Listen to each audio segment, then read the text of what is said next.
La Honorable Cámara de Diputados de la Provincia de Buenos Aires declaró al programa Caminos de Tiza, conducido por Mirta Goldberg, de interés legislativo y provincial. Es mucho más que los múltiplos de 7 y que el futuro imperfecto de soñar, más que teoremas de tales y de cuales. ¿Qué tal? ¿Cómo les va? Ustedes habrán escuchado últimamente, y sobre todo después que se dieron a conocer los resultados de las pruebas a aprender, de esta evaluación, que los chicos no comprenden lo que leen. Bueno, tomamos esto con signo de admiración. Ese es nuestro tema de hoy. Los chicos no comprenden lo que leen. Vamos a analizar esto, vamos a pensar alrededor de esto, qué es comprender, si hay una sola manera de comprender. Canto versos, Van der Mole. Vamos a ver si se trata de comprender o sentir estos versos en las voces de María Fernanda Juárez, Cecilia Mesadra y Eli Fernández. Y enseguida comenzamos.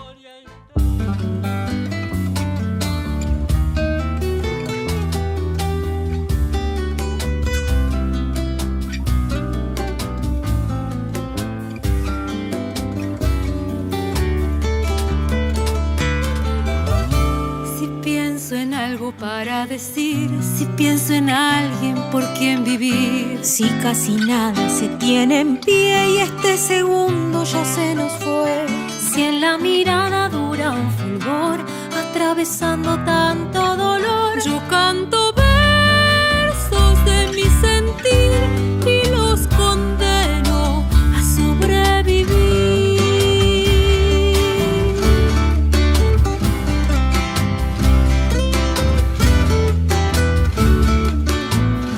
Donde parece el sol no alumbrar, donde se muere de soledad, en lo más hondo de esta quietud, donde ocultó la sangre la luz, donde agoniza un ángel guardián y se nos pudre el agua y el pan. Yo canto versos del corazón y los enciendo en una canción.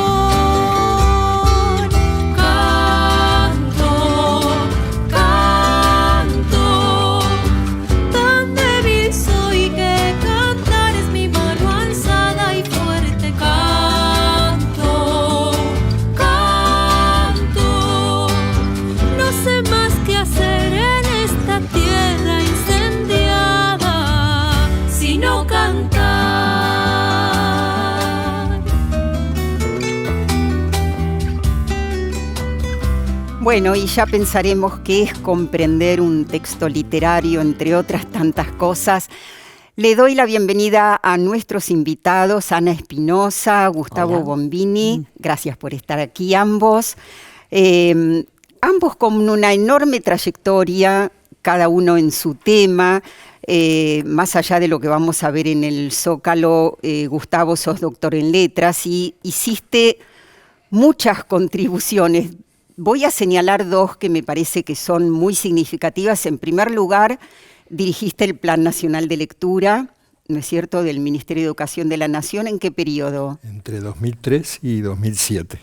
Bien, y también coordinaste ese postítulo único, irrepetible, injustamente levantado durante el gobierno de Macri en la ciudad de Buenos Aires, que fue el postítulo de literatura infantil. Sí, que fue una experiencia realmente muy, muy potente que merecía su continuidad. Así es. Bueno, sos autor de un montón de libros, algunos de los cuales conoceremos hoy. Ana, vos, más allá de lo que nos dice el Zócalo, también sos autora, tenés experiencia como asesora de escuelas. ¿Y qué más? ¿Qué estás haciendo puntualmente ahora? Y una de las cuestiones principales es trabajar en investigación, que es, digamos, lo que más me entusiasma en este momento. Bueno, hace muchos años que trabajamos en investigación y el objeto de indagación es la lectura y la escritura en contextos de estudio, o sea, para aprender específicamente ciencias naturales, que es el área donde yo trabajo. ¿Y vos qué investigás, Gustavo? Bueno, nosotros venimos trabajando específicamente con la formación de docentes y con el trabajo de escritura de los docentes, tanto en procesos de formación inicial, cuando estamos haciendo prácticas, etcétera, como en formación continua, a través de distintos dispositivos donde los maestros y maestras devienen en autores, y autores de sus prácticas y de sus escrituras. Y bueno, de más está decir que esas prácticas contribuyen también a que puedan hacer un buen seguimiento de las escrituras de sus alumnos después. Hay una idea, digamos, potente respecto del tema de las prácticas, que hay en ese postítulo que vos siempre mencionás, y gracias, ha sido una cuestión central, que es volver sobre las propias prácticas a partir de la reflexión. Claro. Y esos textos de escritura de las prácticas son como el soporte de una posición reflexiva que nosotros creemos que maestros y maestras y profesores y profesoras pueden llevar adelante. Bien, bueno, nuestro tema es, así con signos de admiración, los chicos no comprenden lo que leen, tipo escándalo. Me gustaría que cada uno nos diga brevemente qué piensan ustedes que es comprender, qué es comprender un texto. Gustavo. Bien, a esos signos de admiración, en realidad yo les pondría signos de interrogación. Los chicos no comprenden lo que leen, o desde qué perspectiva nosotros pensamos que los chicos no comprenden lo que leen. Y esta es una preocupación también atravesada por la investigación y por la formación y también por la política pública en esas épocas de plan de lectura, que era, bueno, pero ¿no habrá otros modos de comprensión? Digo, el peligro de caer en un estereotipo, ¿no? De repetir, sí, que haya... los chicos no comprenden lo que leen, sin indagar demasiado en ese enunciado tan generalizante, ¿no? Claro. O sea, por eso decíamos al comienzo, si habrá una sola manera de comprender, sobre todo un texto literario, pero no sé si solo. ¿Qué es comprender? Y sobre todo desde lo que te toca más de cerca, a lo mejor, que es un texto expositivo, informativo. Sí, efectivamente, digamos, no hay una única manera de comprender o interpretar un texto, ¿no? O sea, nosotros pensamos, bueno, mucha gente, digamos, con respecto a esto, hay como distintas posturas, corrientes de pensamiento, pero básicamente entendemos que la comprensión de un texto está ligada a una interpretación que se construye en interacción entre lo escrito y el sujeto que lee, ¿sí? Los textos del área de naturales son complejos, ¿sí? Porque el conocimiento que se presenta en muchas oportunidades dista bastante de lo que se construye cotidianamente. Y esto obliga a pensar que es casi imposible que un alumno que usa el texto para aprender, porque no conoce el tema, sino que está aprendiendo a través del texto, pueda hacer una interpretación ajustada a ese conocimiento que proviene del campo científico. Claro, ahora esa interpretación ajustada no tenía un poco que ver con la idea de comprensión, sobre todo que había en la escuela tradicional, o más conductista, cuando se pensaba, creo, que comprender era haber repetido bien lo que decía el libro. Sí, aquella facultad de la memoria, ¿no? Que al fin se resolvía habiendo memorizado algo y repitiéndolo, o respuestas unívocas, digamos, una única posibilidad de comprensión, cuando, bueno, en los textos literarios, sin duda, pero también en un proceso, digamos, de lectura de distintos tipos de texto, puede haber como postas paradas, donde los chicos van haciendo, digamos, aproximaciones a la comprensión, y que esos procesos son interesantes, digo, no son necesariamente deficitarios, sino que hablan de momentos en que los chicos van construyendo, digamos, ese sentido posible, ¿no? Decíamos en un comienzo entonces que una vez más este año, tras los resultados y dar a conocer públicamente las pruebas a aprender, se vuelve a instalar tan fuertemente en la sociedad esta idea de los chicos no comprenden lo que leen, y ahí vamos a ver, bueno, como hubo titulares en los diarios, ni que hablar en los medios de comunicación, se hizo referencia a que, bueno, los chicos, había habido una, en estos términos, caída abrupta en comprensión lectora, ¡pum!, ¿no? Y en otro momento, con otra de las, bueno, que estamos viendo ahí, de las placas, aparecía esta idea de serias dificultades para comprender un texto. Bueno, me gustaría que comentemos un poco esto. ¿Qué buscan y cómo las pruebas de evaluación? ¿Cómo se mide también la comprensión? Ana. Sí, medir la comprensión es algo que no me imagino que alguien se proponga, ¿sí? Lo que entendemos es que no hay una única interpretación del texto, ¿sí? Ni siquiera del texto periodístico o informativo. No hay, porque la interpretación que se hace del texto tiene que ver con un montón de variables. Una central tiene que ver con el conocimiento que el lector tiene sobre el tema al momento de la lectura. Eso juega un papel importantísimo. ¿El interés también? El interés, absolutamente, ¿sí? Por eso trabajamos mucho con la idea de instalar un propósito lector para la lectura, o sea, que el alumno vaya al texto con un interés para indagar algo, para consultar algo, para revisar algo, ¿sí?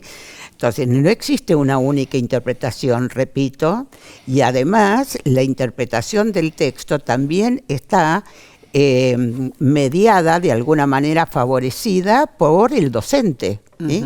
O sea, espontáneamente no entendemos el texto, cuando el texto refiere a conocimientos que nos resultan más o menos distantes. Nos pasa a todos, no le pasa a los chicos. Claro. O sea, cualquiera de nosotros, si vas a leer un artículo, compartís la interpretación del artículo con algún compañero y discutimos eso, lo que estás pensando vos, lo que estoy pensando yo. Es una construcción que difícilmente se haga en soledad, aún cuando haya un lector experimentado.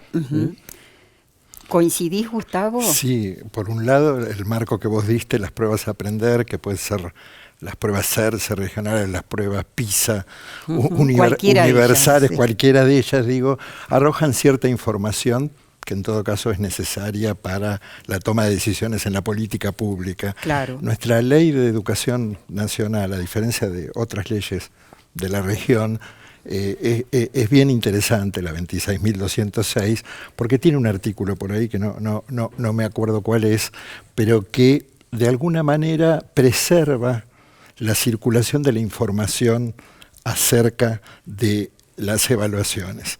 Es decir, que se convierta en tema mediático y público, claro. A veces es un poquito complicado, sí. Porque uno diría, no, esta es información reservada para la toma de decisiones de la política pública. Internas. ¿Qué nos dice? Y ahí retomo algo que decía Ana, digo, la comprensión como un fenómeno o una práctica que se construye dentro del aula y de manera colectiva, con la mediación del maestro, con las voces, comprendiendo el texto literario o el texto expositivo, claro. Pero están todas las voces de los chicos ahí. ¿Qué pasa? Las pruebas de comprensión son individuales, digamos. El chico queda como puesto ahí, bajo una lupa, bajo unas condiciones que no son sus condiciones de aprendizaje habituales, sino situación de examen, la artificiosidad. Ahora, ¿sabés qué? De la situación de examen, exacto. Yo me pregunto si en la escuela tradicional, cuando había, digamos, más aceptada esa comprensión unívoca y esa posición del docente de control, ¿no? De controlar la lectura, ahí es cuando Jorge La Rosa dice, reduciendo su incertidumbre, a lo mejor era más fácil que la recepción que ustedes señalan de distintas voces interactuando. Ahí es donde me pregunto si el docente no se pierde. Es un desafío didáctico, en todo caso, y es una decisión de en qué didáctica formamos a los docentes para prepararse para esa escena, que es una escena de interacción. Ahora fíjate, las investigaciones lingüísticas, sociolingüísticas y didácticas, desde una mirada más, por ahí se dice etnográfica, vuelven a mirar el aula por dentro. ¿Y qué pasa adentro del aula? Porque en realidad sabemos poco. Y si decimos los chicos no comprenden lo que leen, no sabemos muy bien qué dicen los chicos acerca de la comprensión, que sería una cuestión muy interesante. Bueno, seguimos con este tema tan actual, tan importante para los docentes de todos los niveles y enseguida volvemos.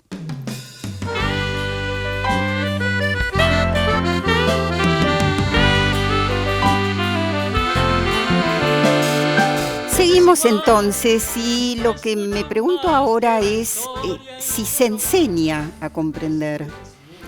Sí, claro. La idea de una intervención, aún en ese concierto de voces, aún cuando el docente cede su voz centralizada para escuchar las hipótesis, las interpretaciones, el docente siempre recupera para sí ese lugar de guía, ese lugar de, digamos, de ayudar a la construcción colectiva, incluso puede renunciar, ¿no? Estaba leyendo un trabajo que hablaba de la destopicalización. El docente está hablando sobre un tema, pero una intervención de un alumno hace que el tema se desvíe. Y esa renuncia momentánea puede ser algo interesante porque genera un nuevo foco de atención y luego se vuelve al texto. Pero el rol del docente es clave en ese proceso, en tanto está enseñando a comprender. Bien, el rol del docente por un lado, y me pregunto, Ana, ¿qué importancia tiene el libro de texto, el libro de estudio, para contribuir a la comprensión? Porque no todos los libros son iguales, en algunos hay una estructura clara, en otros no, o cómo se presentan los temas, o qué actividades se proponen. O sea, ¿qué función cumple el texto? El texto cumple una función muy importante en la escuela. Yo hablo siempre en particular de las ciencias naturales, pero creo que podríamos extendernos con tranquilidad. Hay en el área un montón de situaciones que se pueden proponer para favorecer la construcción de conocimiento por parte de los niños. Pero no podemos esperar que ellos construyan un conocimiento que llevó tantos años y que proviene de producciones desde afuera de la escuela, ¿sí? Entonces, perdón, ahí te hago una salvedad. Eso es lo que se llama transposición didáctica. Está ligada a un fenómeno que tiene que ocurrir porque no se puede pensar que el niño va a acceder, el niño o el joven, digamos, va a acceder a un conocimiento que requiere de una red de relaciones con otro montón de conceptos, ¿sí? O sea, cuando uno enseña, propone una enseñanza, de alguna manera está seleccionando, ¿sí? Recortando. Entonces, ese por un lado selecciona. Tiene que ver con la transposición. Claro, por un lado selecciona, sí, de todo ese, en tu caso sería de todo el conocimiento científico que se va a enseñar. Sí. Y por otro lado, creo que esto vos lo señalás en uno de tus libros, también es importante el lenguaje. Totalmente, sí. O sea, el texto juega un papel central, ¿sí? También la exposición del docente, no es solamente recurrir al escrito. Los textos presentan una serie de características o dificultades que hay que conocer, digamos, hay que reconocer, hay que tener en cuenta en el momento en que el docente selecciona algún texto para compartir en el aula, ¿sí? Pero no estoy haciendo un discurso en contra de los textos, ¿sí? Que pueden tener un montón de dificultades, pero digamos hay una densidad de información muy grande, ¿sí? Eso es un problema que el docente tiene que conocer, como para ir interrumpiendo también esa lectura, porque, digamos, hay mucho caudal de información con poca argumentación, ¿sí? El lenguaje, que es lo que vos me decías, ¿sí? En el campo de las naturales tenemos el problema de que a veces el lenguaje común, lo que se usa cotidianamente, por ejemplo, la palabra alimento, que todos utilizamos, bueno, tiene otra significación en el campo científico, ¿sí? O sea, para los chicos los caramelos no son alimentos. Para la biología sí son un alimento.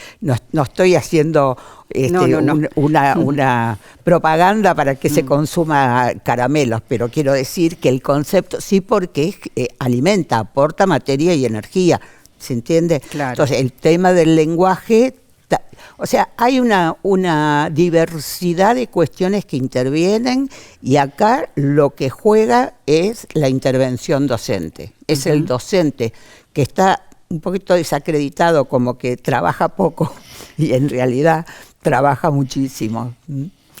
Bien, vamos a escuchar a Isabel Solé de la Universidad de Barcelona, y se va a referir al propósito que mencionábamos hace un momento y al conocimiento previo. Cada uno de nosotros es diferente al lector que tiene al lado, pero también cada uno de nosotros es distinto en función del texto que tenemos que leer y en función de otras dimensiones, otras variables que intervienen de una forma muy importante en el acto de lectura. Así, digamos, cada uno de nosotros lee los textos de forma diferente según la finalidad que persigue al leer un determinado texto. La finalidad que tiene el lector hace que procese la información de una manera particular, peculiar, y ese procesamiento no solamente tiene que ver, digamos, con lo que vamos a ir comprendiendo, sino que también la finalidad que tenemos funciona como un umbral para nuestra sensación de que comprendemos o no comprendemos. Me explico. Si yo leo un texto que cae en mis manos para ver de qué va y no lo acabo de entender, lo dejo. Si veo que no me interesa mucho y no tengo ganas de esforzarme, lo dejo. Pero si estoy leyendo un texto que tengo que leer porque me estoy preparando unas oposiciones o porque estoy haciendo un máster y me van a examinar, ya no lo puedo dejar y tengo que hacer otras cosas. Los conocimientos, ya sabéis, toda la psicología cognitiva lleva muchos años declarando la importancia que tienen los conocimientos previos para la realización de los aprendizajes. De hecho, Ausubel considera que esa es la variable más importante a la hora de poder predecir la comprensión o el aprendizaje que podamos hacer de una determinada información. Cuanto más sabemos, más podemos aprender.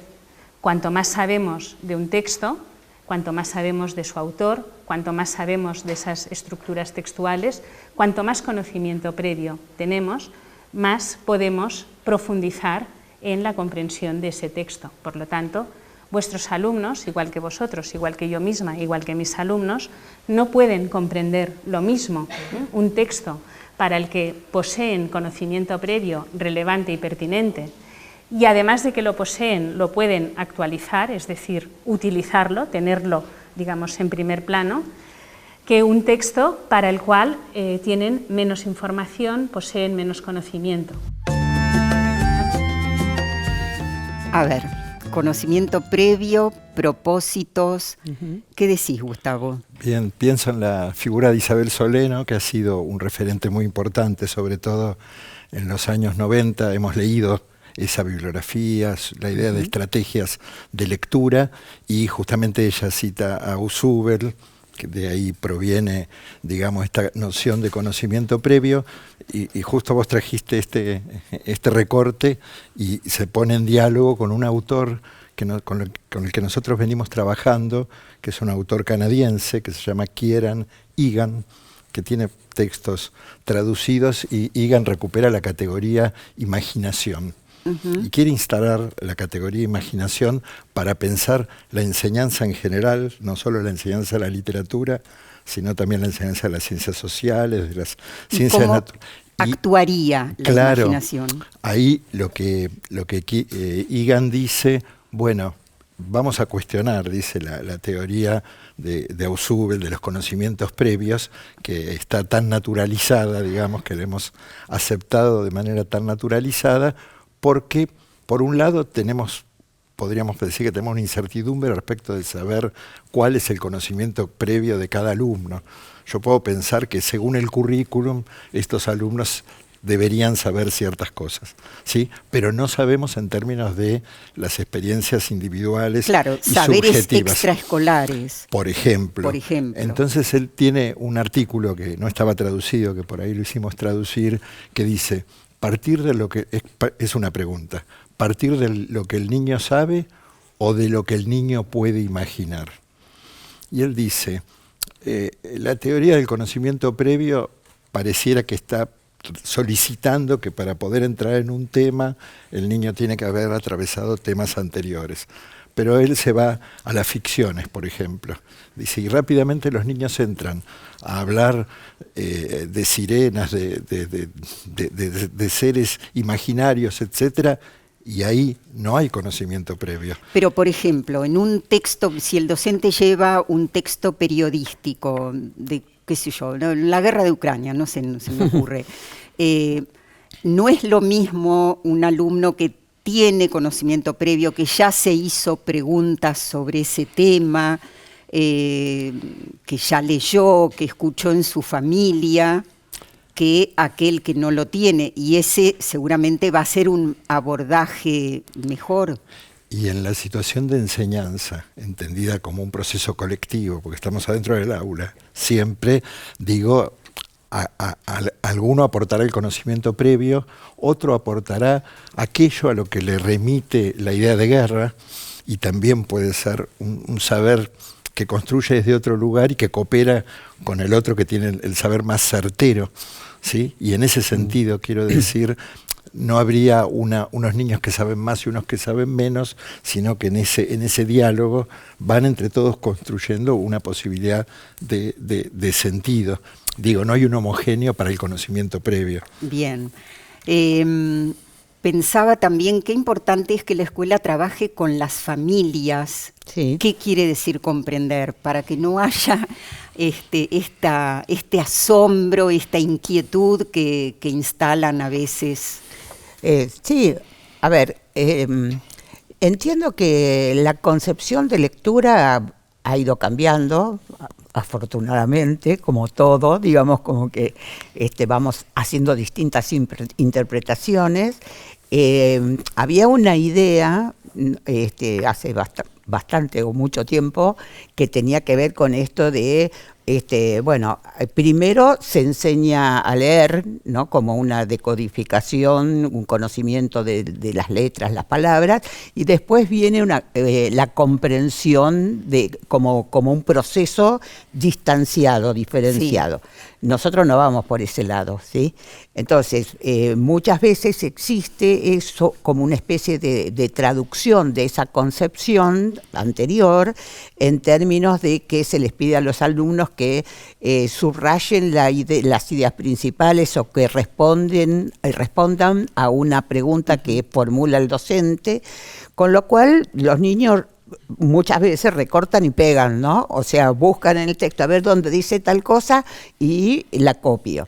Eso, digamos, es algo que estuvo y sigue estando instalado. Entonces sorprende a veces o distancia del conocimiento que se puedan tener de las familias. ¿Y cuál sería una buena alternativa a eso? La alternativa tiene que ver con apostar a que los alumnos vayan a leer un texto con habiéndose formulado preguntas y habiendo avanzado en el conocimiento específico. No digo que en el sentido de que coincida con lo que plantea el conocimiento científico, ¿sí? Sino que el hecho de interrogarse, recién vos decías, por ejemplo, guerra en Ucrania, guerra, ¿sí? Alguna noción de guerra más fantasiosa, menos fantasiosa, los chicos tienen. Y ahí hay una diversidad en el aula a la que apostamos, ¿sí? O sea, muchas veces se considera como un problema. En todo caso sería un problema porque no es tan fácil gestionarlo, ¿no? Pero vamos pero por tiene eso. Una enorme riqueza. Pero tiene una riqueza incalculable. Es lo que entusiasma, ¿sí? Porque vos pensás de una manera y yo no estoy de acuerdo, no estoy muy segura y me lo pongo a pensar. Entre pares juega muy fuerte, ¿sí? Porque a veces la intervención docente tiene una autoridad que aplaca el pensamiento de los alumnos, pero en este caso apostamos a la diversidad, a la explicitación de distintas posturas, interpretaciones, ideas, ¿está bien? Que no consideramos errores, ¿sí? Claro. Sino que consideramos distintas como miradas. Parte de un proceso de aproximación a aquello que queremos enseñar. Bien. Porque te quiero decir una cosita mini, nada más. Y es que no es solamente aproximarse a un conocimiento, ¿sí? Sino es aproximarse a la lectura afectivamente también, generar buenos vínculos. Emocionalmente. Claro. Que está vinculado al conocimiento, ¿no? Pero que sentir que ellos que los niños pueden interpretar un texto, y esa es una aproximación en el que se valora la situación de lectura y se valora el conocimiento. No es solo que el niño sepa que la ley de Newton, ¿sí? O sea, es mucho más que eso, por supuesto, pero además que aprecie lo que eso le aporta para la interpretación del mundo, de un montón de situaciones. Pensaba también esto que señala Jorge La Rosa, cuando hace referencia a la relectura, en otros términos, él valora mucho la repetición de la lectura de un texto. Y esto me parece que también es importante que esté que se tome varias veces, decís vos, que no sea una única. Claro, que es necesario en todo tipo de texto, muchas veces, literario, expositivo, periodístico. Y él dice que, claro, en esta época, en esta sociedad de consumo, no se repite, se descarta. O sea, todo es una vez y se tira. Pero qué importante es, porque repetición, señala La Rosa, quiere decir recuperar el texto y volver a él, como diría Graciela Montes, a hincarle el diente. Es una condición didáctica, o sea, como se propone. ¿Qué decís? No, pensaba en una cita de Noé Chitric, el crítico literario, que en algún momento hablaba de comprensión inmediata y comprensión diferida. Y él hablaba con maestros en México. Perdón, comprensión inmediata y diferida. Y diferida. Retomamos esto en el próximo bloque. Dale con todos ustedes, enseguida volvemos. Es mucho más que decir sujeto simple o superficie de un mapa desigual. Es mucho más que la historia interrogada. Bueno, hay formas muy diversas de organizar una clase, seguramente, ¿no? Se puede decir, chicos, para mañana lean y estudien, de acá hasta acá, y después también hay que ver qué se hace con eso, también formas distintas de recepcionarlo. También se puede leer juntos en clase, opciones. Sí, retomo lo que estábamos comentando respecto claro, no, pero tiene que ver precisamente con lo que estás planteando, ¿no? La inmediatez en la comprensión, digo, y lo que decía Chitric, la comprensión diferida. La escuela está preocupada en su transacción de evaluación, por ejemplo, de comprobar positivamente que se han dado ya los aprendizajes. Sí, en ese diferida, qué bueno que es darle lugar ayer me fui pensando, me quedé pensando. Uno diría, me cayó la ficha. Me cayó la ficha. Esto lo comprendo después. Y nos pasa a los adultos también. Totalmente. Precisamente en esto que decía la Rosa de la relectura. Vuelvo al texto que abandoné hace una semana y vuelvo a la misma página y encuentro otra cosa. Así vuelvo es. 10 años más tarde. Ni que hablar. Y ni que hablar. Y en ese Porque no soy el mismo. Exactamente. Y ahí hay algo de lo que Méliès llamaría la ansiedad pedagógica de los docentes que queremos controlar todas las situaciones. Estar con esa fantasía justamente Tenemos que decíamos que aprender que era imposible. A renunciar a nuestra fantasía de control. Claro, lo que pasa es que sabemos que los docentes también tienen sus presiones y hay que entregar la nota. Sí. Es importantísimo esto y a la vez comprender, bueno, cómo logran hacer una síntesis de todo eso, ¿no? Sí, en relación a lo que veníamos hablando, te decía, digamos, interrumpir un momentito para decirte, es una condición didáctica, o sea, es casi imposible pensar en trabajar en un texto en un solo momento, ¿sí? O sea, por eso también dentro de lo que es la lectura en contextos de estudio para aprender contenidos de un área, hablamos mucho de la inclusión de la lectura en una secuencia de enseñanza.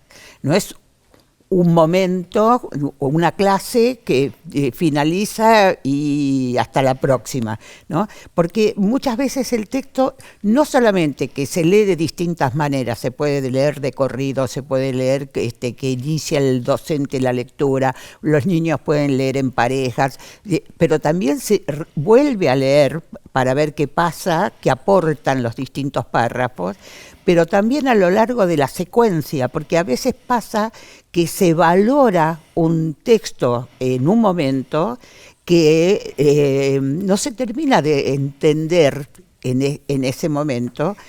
Terminar de entender es un poco exagerado de mi parte también, porque no sé si alguna vez se termina, pero digamos que se va profundizando a lo largo de la secuencia y después se dice, claro. Bueno, vamos a ver una situación de aula en dos momentos distintos. Es un documental de Francisco Márquez. Vamos a la primera parte. Este documental se llama Después de Sarmiento. Alberto Barrio fue ladrón. Tenía 9 años y siempre lo mandaban al almacén de Las Heras y de Ascuénaga.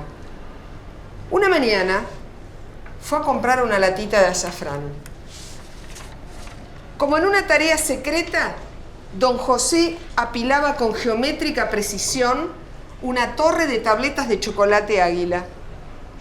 Ante la mirada estupefacta de Barrio, levantaba una hueca torre de amarga delicia. Primero contempló la torre, después se acercó a ella, por último la tocó. Sintió un súbito escalofrío cuando sus dedos involuntariamente comprobaron que una tableta estaba suelta. Era fácil sacarla sin que la torre se derrumbara. La fascinación y la ceguera del peligro lo pasearon por el placer y la angustia. Creyó, con confusión, que la tentación era el pecado mismo. Una mañana, la madre repitió el encargo. Pronto le interpretó como el fin de su condena. Barrio tomó la tableta y la largó por la abertura de su camisa. En el momento en que el objeto robado recorría su piel, el almacenero se levantaba. ¿Qué más?, preguntó el hombre. Nada más, respondió el ladrón. Primero se lavó las manos y la cara. No quiso mirarse en el espejo por miedo de haber cambiado de rostro. Lo abrió cuidadosamente, pero no había chocolate. Era una tableta de madera. Y se llama Roxana Levinsky. Exacto, ya no está en la escuela, creo. Pero bueno, cumplió una función muy importante. Qué importante es, si nos vamos a ver a la segunda parte, es, bueno, hace una lectura de un texto. Ahí hay un punto importante también, que es cómo se seleccionan los textos que se llevan a los estudiantes, Y ahí podría desde parar y hacer 2 o 3 preguntas que a lo mejor se contestan con el propio texto, claro, ¿no? El estilo de preguntas, ¿quién es el personaje principal y cómo termina? O otras variantes. Sí, en realidad me quedé, en esta nueva visualización de este corte, me quedé viendo las actitudes de los chicos, qué hacían los chicos corporalmente, digamos, fuera de cualquier homogeneidad. Digamos. La gestualidad. Exacto, porque algunos están siguiendo la lectura con el texto en la mano, una de las chicas lo tiene levantado, otro lo tiene sobre el pupitre, otra mastica chicle y está como mirando el techo. Y no sabemos si escucha, pero a lo mejor escucha. Estamos seguros de que escucha. Bueno, distintas actitudes que me parece que invitan, y está muy bien tomado desde el punto de vista de la producción del film, ¿no? Está muy bueno esto de poder ver esta diversidad. Exacto. Y que no nos asuste a los docentes esa diversidad. Bien, y en la segunda parte que vamos a ver ahora, esa diversidad, esa apertura se va a dar. ¿Cómo es que nace la idea del robo? Por el deseo. Muy bien.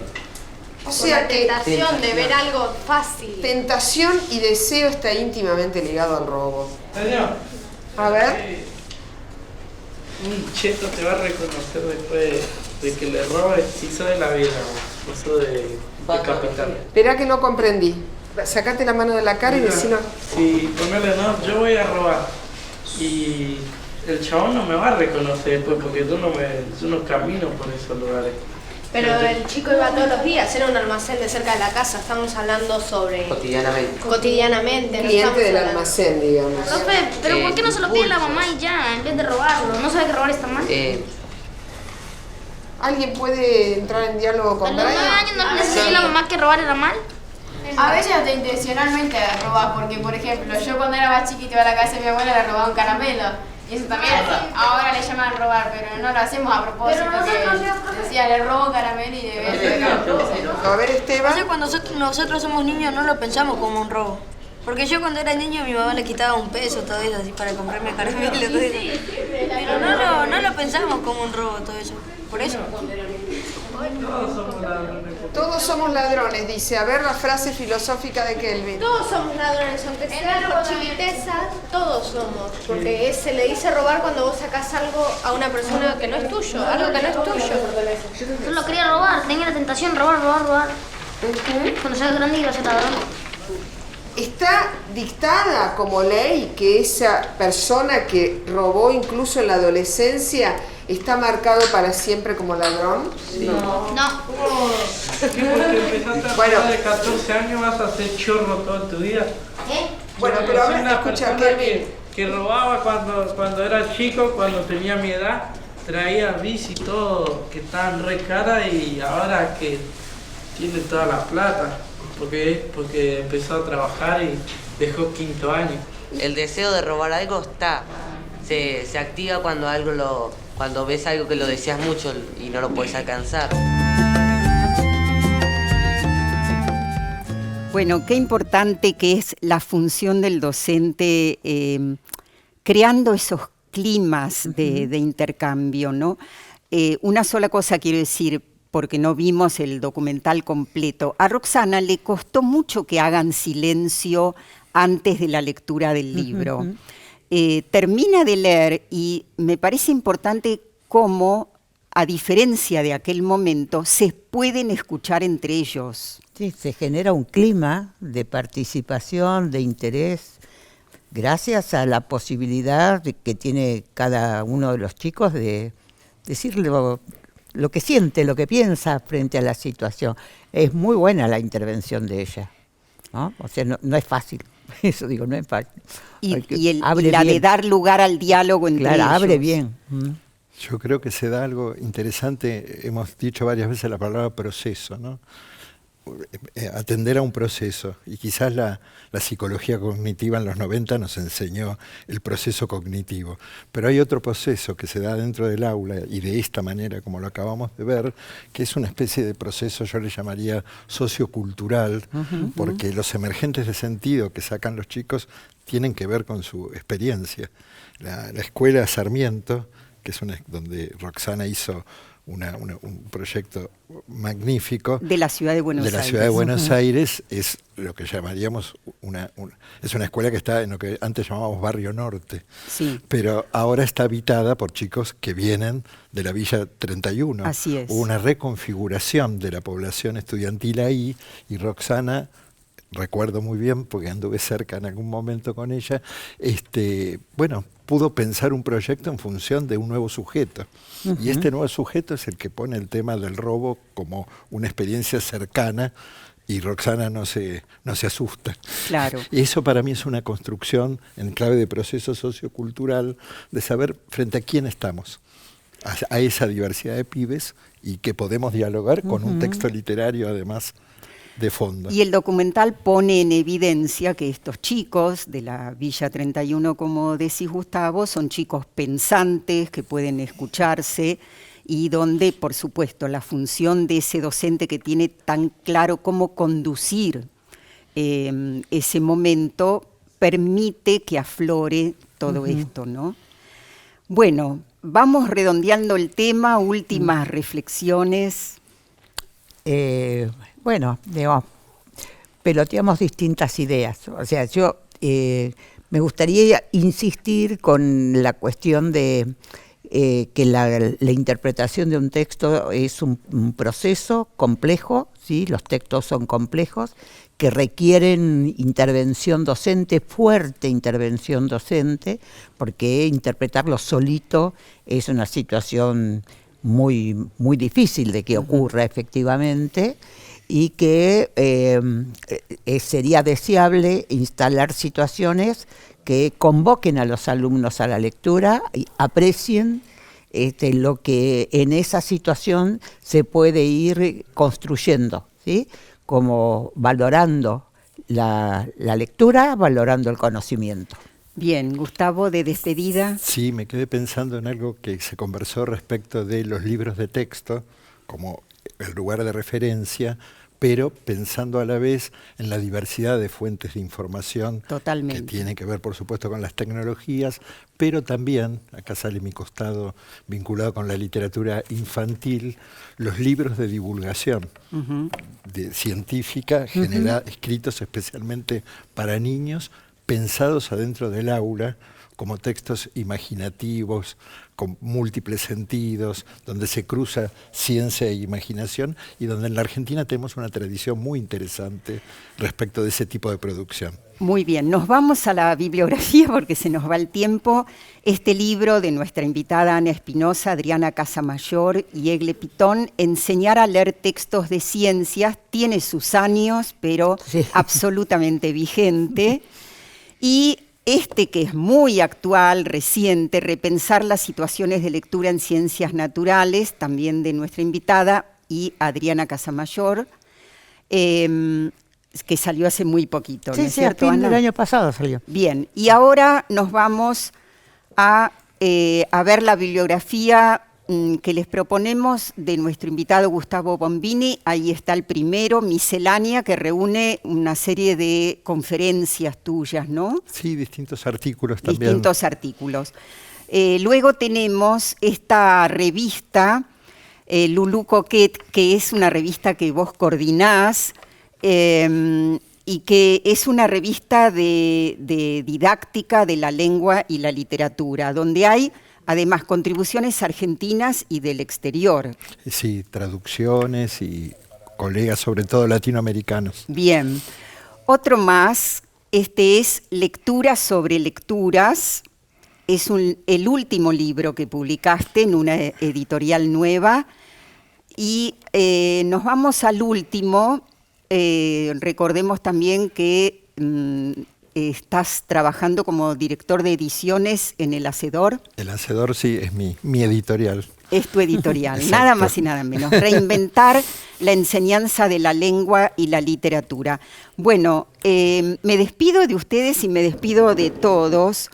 Y me parece que lo más importante es no escandalizarse con estos titulares de los chicos no comprenden, sino sobre todo poder revisar conceptos como el de comprensión y revisar también las prácticas pedagógicas y compartir esto con las familias.